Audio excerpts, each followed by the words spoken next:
Hello బావా. చెప్పరా. అదే మహేష్ అన్న మురారి సినిమా రీ రిలీజ్ ఉంది కదా. ఆ డబ్బులు పంప 4 టికెట్లు తెస్తాను దానికి అప్పుడు. అయినా నేను వచ్చినప్పుడు మన ఇద్దరం వెళ్ళేది నాలుగెందుకు? మీ చెల్లి నేను సీట్ గ్యాప్ ఇచ్చి నువ్వు.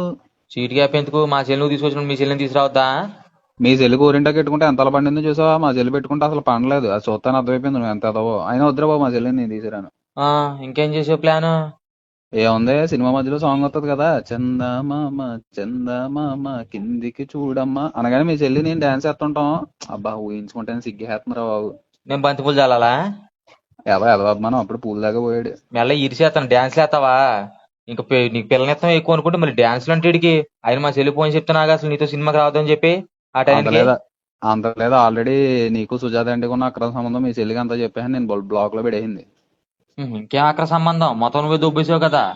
కానీ నీ మీద చెప్పాను వెంటనే, మా అన్నయ్య మా అన్నయ్య ఇలాంటి అనుకోలేదు ఇంత చెత్త అని చెప్పి బ్లాక్ చేసి పడదొబ్బింది. వెళ్ళక ముందు అప్పుడు ఎడ తీసావా? ఎడదీయడం కాదు, మొత్తం నీ కుటుంబం నుంచి నేను నిలేహేస్తాను రా. మరి ఇవన్నీ కాదు కానీ ఆ సినిమా వచ్చిన టైంలో ఫోన్ చేస్తాను, డబ్బులు అన్న పంపు లేకపోతే బుక్ చేసి నీకు మెసేజ్ వస్తుంది ఓటిపి చెప్పి నాకు ఉంటాను. నా తొక్కలో చెప్తారు పెట్టాను ఫోన్, నా తొక్కలో గడివా పనికి ఆరోగ్యం మళ్ళీ జాగ్రత్త బా. తొక్కలో గడివి.